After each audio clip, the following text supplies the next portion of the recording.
अब हम लोग कैपेसिटी ऑफ कैपेसिटर के बारे में स्टडी करेंगे, समझेंगे।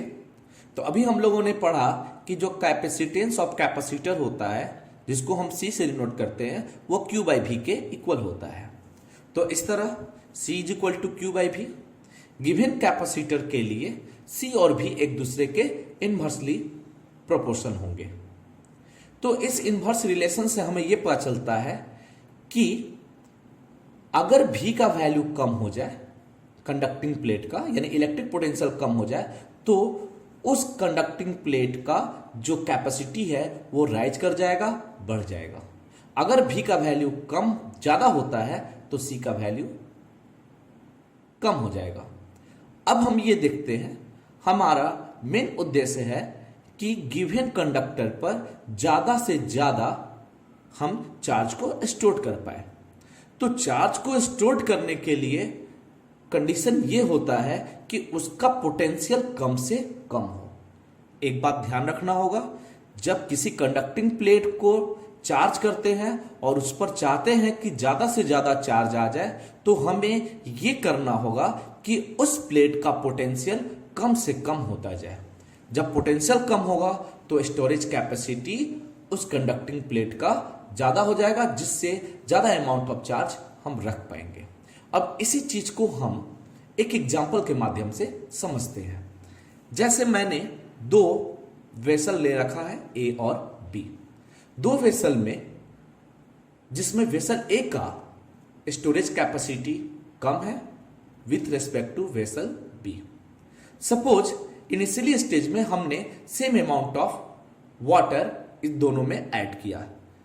तो सबसे पहले सपोज मैंने 5 लीटर ऑफ वाटर ऐड किया और इस 5 लीटर ऑफ वाटर से इतना वाटर लेवल राइज किया, और जब इसमें 5 लीटर ऑफ वाटर ऐड किए तो इसमें इतना लेवल राइज किया।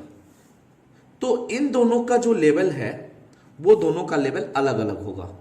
कम वेसल यानी कम वॉल्यूम वाले वेसल में वाटर का जो लेवल है वो ज्यादा राइज करेगा, और जिसकी स्टोरेज कैपेसिटी ज्यादा है उसमें लेवल कम होगा। उसी तरह अगर हम 5 लीटर और ज्यादा ऐड करते हैं तो वाटर का लेवल डबल हो जाएगा पहले के रिस्पेक्ट में, और अगर उस दूसरे वाले में ऐड करें 5 लीटर और वाटर, तो इसमें जो होगा इसमें भी डबल होगा, लेकिन पहले वाले के रिस्पेक्ट में इसका भी लेवल अभी काफी कम होगा। सपोज वेसल ए का जो स्टोरेज कैपेसिटी है, मान लिया वो 12 लीटर का है, और बी का जो स्टोरेज कैपेसिटी है सपोज 30 लीटर है। तो यदि हम 5 लीटर के बाद 5 लीटर और ज्यादा ऐड करना चाहें, सपोज यह 5 लीटर, ये 5 यानी यहां से यहां तक 10 लीटर हो गया। अब हम इसमें 5 लीटर और ज्यादा वाटर ऐड करना चाहते हैं, तो इसमें सिर्फ 12 लीटर ही वाटर आ पाएगा, बाकी जो 3 लीटर है वो सराउंडिंग में गिर जाएगा, सराउंडिंग में लीक हो जाएगा। लेकिन अगर हम 5 लीटर और ज्यादा इसमें ऐड करें तो हम ये देखते हैं कि इसकी स्टोरेज ज्यादा है, जिसकी वजह से ये कोई भी अमाउंट ऑफ वाटर को बाहर लीक नहीं कर पाता है। तो अब हम ये देखें कि जिसका स्टोरेज कैपेसिटी कम है वह कम ही अमाउंट ऑफ वाटर पर वाटर लेवल ज्यादा राइज कर रहा है, और जिसका स्टोरेज कैपेसिटी ज्यादा था वो उतना ही अमाउंट ऑफ वाटर पर इसका वाटर लेवल कम कर पा रहा है। अब हम इसको एनालॉग करते हैं इलेक्ट्रिक चार्ज से, तो हमें बहुत अच्छे से समझ में आएगा कि किस कैपेसिटर प्लेट की कैपेसिटी ज्यादा होगी और किसकी कम होगी। अब देखते हैं, जैसे मैंने एक कंडक्टिंग बॉडी लिया, सपोज ए कंडक्टिंग बॉडी है, और दूसरा उसके रिस्पेक्ट में दूसरा कंडक्टिंग बॉडी बी जो लिया वो ये है।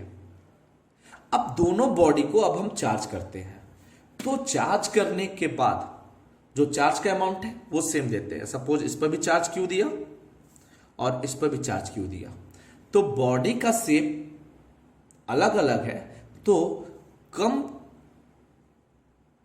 शेप वाले बॉडी पर यानी जिसका साइज छोटा है उस बॉडी पर चार्ज की डेंसिटी ज्यादा होगी, और जिसका साइज बड़ा है उस पर चार्ज की डेंसिटी कम होगी। तो इस तरह इस पर चार्ज जो फैलेंगे तो उसकी चार्ज डेंसिटी ज्यादा होगी और इसकी चार्ज डेंसिटी कम हो जाएगी, और जिसकी चार्ज डेंसिटी ज्यादा होगी उसका इलेक्ट्रिक लेवल ज्यादा होगा, और जिसका चार्ज डेंसिटी कम होगा उसका इलेक्ट्रिक लेवल कम होगा। तो इस तरह हम कह सकते हैं जिसका चार्ज डेंसिटी ज्यादा हुआ, यानी जिसका शेप छोटा था उसका चार्ज डेंसिटी ज्यादा हुआ, तो इलेक्ट्रिक लेवल भी ज्यादा हुआ। और इलेक्ट्रिक लेवल को हम इलेक्ट्रिक पोटेंशियल भी कहते हैं। तो इस तरह इस बॉडी का, यानी छोटे वाले बॉडी का इलेक्ट्रिक पोटेंशियल भी ज्यादा हो गया। उसी तरह अगर हम बड़े बॉडी के बारे में बात करें तो इसका चार्ज डेंसिटी कम था तो इलेक्ट्रिक लेवल भी कम होगा और इलेक्ट्रिक पोटेंशियल भी कम होगा। अब हम इस चार्ज बॉडी को इस वाटर टैंक वाले एग्जांपल से कंपेयर करते हैं। तो अब हम ये देखते हैं कि जब हम जिसका शेप या जिसका स्टोरेज कैपेसिटी कम था वो कम अमाउंट ऑफ लिक्विड को या वाटर को अपने अंदर ऐड कर पाया। अगर हम उससे ज्यादा दिए तो ये वाटर को लीक आउट कर दिया जो उसके सराउंडिंग में फैल गया। अगर जिसका स्टोरेज कैपेसिटी ज्यादा है वो ज्यादा से ज्यादा अमाउंट ऑफ अपने फिक्स अमाउंट ऑफ लिक्विड को कंटेन कर पा रहा है और उससे अगर ज्यादा ऐड करते हैं तब जाकर ये सराउंडिंग में लीक आउट करेगा वाटर को।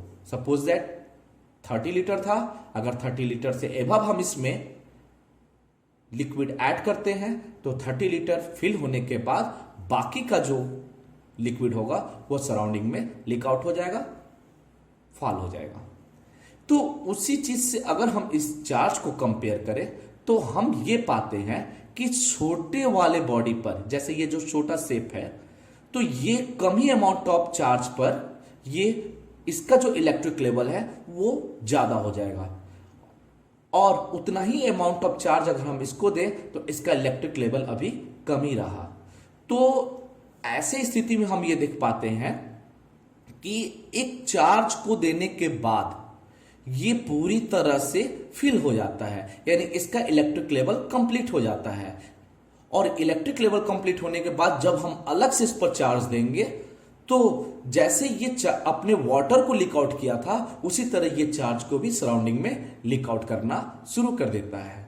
उसी तरह अगर हम इसको चार्ज करें तो इसके अपेक्षा ये ज्यादा चार्ज कंटेन करेगा क्योंकि इसका पोटेंशियल कम है। अब जब ज्यादा चार्ज कंटेन करेगा तो इसका भी एक फिक्स्ड लिमिट होगा लाइक दिस। अब जब एक फिक्स्ड लिमिट तक इसको चार्ज कर लेंगे तो उसके बाद अगर हम एक्स्ट्रा चार्ज इसमें भी ऐड करते हैं तो फिर ये भी सराउंडिंग स्पेस में इस चार्ज को लीक करना शुरू कर देगा। अब हम लोग ये समझ पाए कि जिस बॉडी का शेप छोटा होगा उस बॉडी का पोटेंशियल भी ज्यादा होगा, यानी कि वो कम से कम अमाउंट ऑफ चार्ज को स्टोर कर सकता है। कम ही अमाउंट ऑफ चार्ज पर वो बॉडी पूरी तरह से फिल हो जाएगा, उसका इलेक्ट्रिक लेवल कंप्लीट हो जाएगा। लेकिन उसके रिस्पेक्ट में अगर हम कोई बड़ा बॉडी ले तो वैसी स्थिति में उसका चार्ज का स्टोरेज कैपेसिटी बढ़ जाएगा और वो स्टोरेज कैपेसिटी उस बॉडी के इलेक्ट्रिक लेवल पर डिपेंड करेगा। अगर उसका इलेक्ट्रिक लेवल फुल्ली फिल हो गया, कंप्लीट हो गया और उसके बाद अगर हम चार्ज देते हैं तो वह चार्ज अब लीक करना शुरू कर देता है। अब हम समझते हैं कि चार्ज सराउंडिंग में कैसे लीक होते हैं। अब जो चार्ज लीक करता है उसे हम लीकेज ऑफ इलेक्ट्रिक चार्ज या फिजिकल सिग्निफिकेंस ऑफ कैपेसिटर के अंतर्गत पढ़ सकते हैं। इसके लिए हमने एक कंडक्टिंग बॉडी लिया जो इनिशियली स्टेज पे अनचार्ज था और इसके सराउंडिंग में मैंने कंसीडर कर लिया जो मीडियम है वो एयर है। और जैसा कि हम जानते हैं एयर में मोस्टली ऑक्सीजन और नाइट्रोजन प्रेजेंट होते हैं, तो हम बात ऑक्सीजन और नाइट्रोजन के एटम को लेकर ही चलेंगे। तो इस कंडक्टिंग प्लेट के सराउंडिंग स्पेस में बहुत सारे ऑक्सीजन और नाइट्रोजन एटम प्रेजेंट होंगे। जब हम इस प्लेट को चार्ज करेंगे तो चार्ज करने के दौरान ये conducting plate electric field create करेगा अपने सराउंडिंग में, और ये जो इलेक्ट्रिक फील्ड है उसका अमाउंट चार्ज के अमाउंट पर डिपेंड करेगा। जैसे जैसे इस पर चार्ज बढ़ता जाएगा वैसे वैसे इलेक्ट्रिक फील्ड का स्ट्रेंथ इसके सराउंडिंग में बढ़ता चला जाएगा।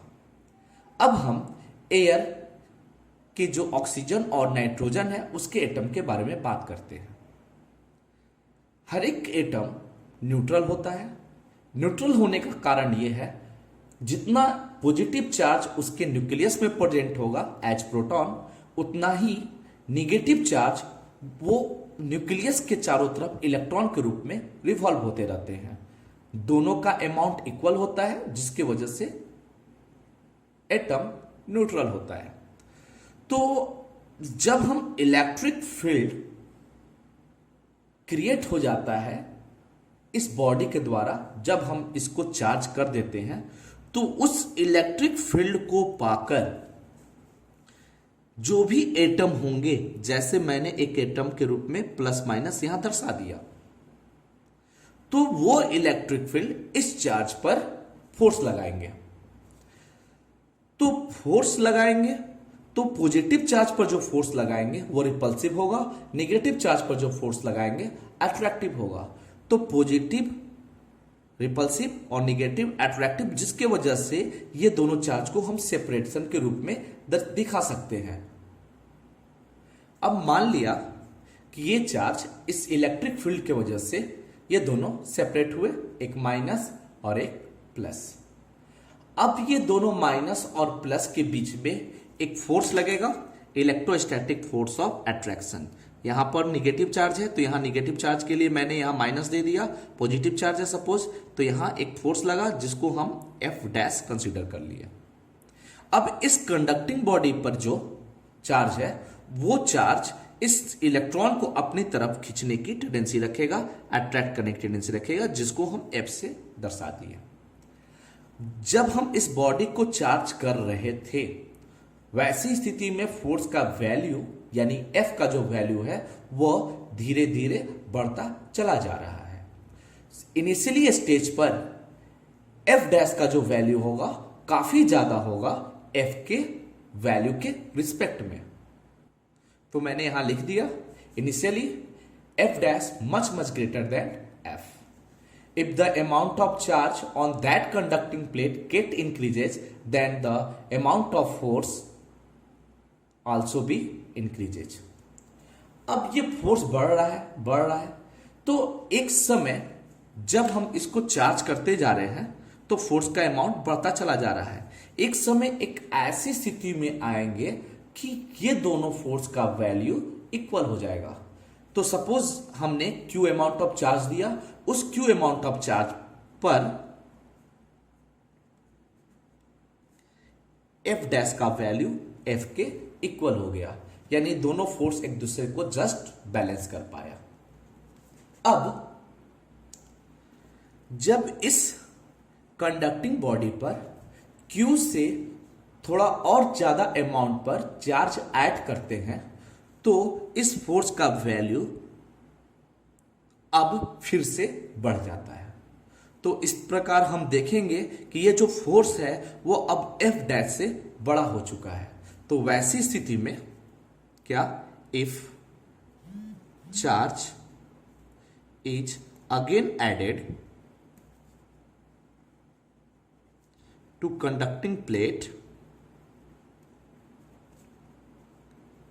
then f is greater than f dash. तो अब आप देखिए f का वैल्यू अब f डैश से बढ़ गया। तो जैसे ही f का वैल्यू बढ़ गया तो अब इस इलेक्ट्रॉन पर लगने वाला फोर्स ज्यादा हो गया। जब फोर्स ज्यादा हो गया तो अब ये इलेक्ट्रॉन है अब इसका साथ छोड़कर इस बॉडी पर चला आता है। जैसे ही ये इलेक्ट्रॉन इस बॉडी पर चला आएगा तो आप ये ध्यान दीजिएगा, जैसे मैंने एक चार्ज ये ऐड किया, जितने भी ब्लू पेन से पॉजिटिव चार्ज दिखाया है उस आधार पर ये दोनों इक्वल था।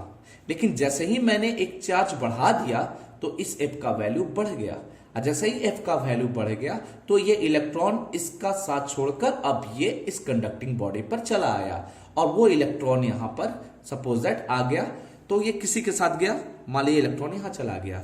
तो अब ये बताइए प्लस माइनस मिलकर कैंसिल, तो अब जो भी चार्ज का अमाउंट था पहले के इक्वल हो गया, यानी पहले जितना था उसके बराबर हो गया। और ये वाला देखते हैं, ये वाली जो एटम था वो अब न्यूट्रल ना होकर पॉजिटिवली चार्ज हो चुका है, यानी इलेक्ट्रिफाइड हो चुका है। अब इस एटम पर पॉजिटिव चार्ज आ गया, तो अब हम देखेंगे कि एयर मॉलिक्यूल्स या एयर के जो एटम है वो अब हम इस तरह कह सकते हैं कि जब किसी कंडक्टिंग बॉडी को उसके चार्जिंग कैपेसिटी से ज्यादा चार्ज करते हैं तो वो अब चार्ज को रख नहीं पाता, सराउंडिंग में वो चार्ज को लीक कर देता है। तो ये लीकेज हमें कैसे पता चलता है? तो ये लीकेज हमारे इसके सराउंडिंग में जो मीडियम के एटम या मॉलिक्यूल्स थे वो चार्ज होने के वजह से पता चलता है, और इसी प्रोसेस को हम लोग इलेक्ट्रिफिकेशन कहते हैं। अब एयर के जो एटम और मॉलिक्यूल्स हैं उसको इलेक्ट्रिफाइड होने के लिए, यानी कि उसके डाइलेक्ट्रिक स्ट्रेंथ को ब्रेक होने के लिए जो रिक्वायर्ड इलेक्ट्रिक फील्ड होनी चाहिए वो इलेक्ट्रिक फील्ड 3 × 10⁻⁶ वोल्ट पर मीटर होनी चाहिए। हर एक मटेरियल के लिए अमाउंट ऑफ इलेक्ट्रिक फील्ड अलग अलग होता है। ये एयर के लिए है, एयर के लिए 3 × 10⁻⁶ वोल्ट पर मीटर होता है। तो ध्यान रखिएगा, जैसे किसी स्टोरेज कैपेसिटी वाले वाटर टैंक में उससे ज्यादा अमाउंट ऑफ वाटर ऐड करे तो ये वाटर इससे लीक आउट होगा, उसी तरह इसके स्टोरेज कैपेसिटी से ज्यादा हम चार्ज करें तो ये भी सराउंडिंग में चार्ज को लीक कर देता है।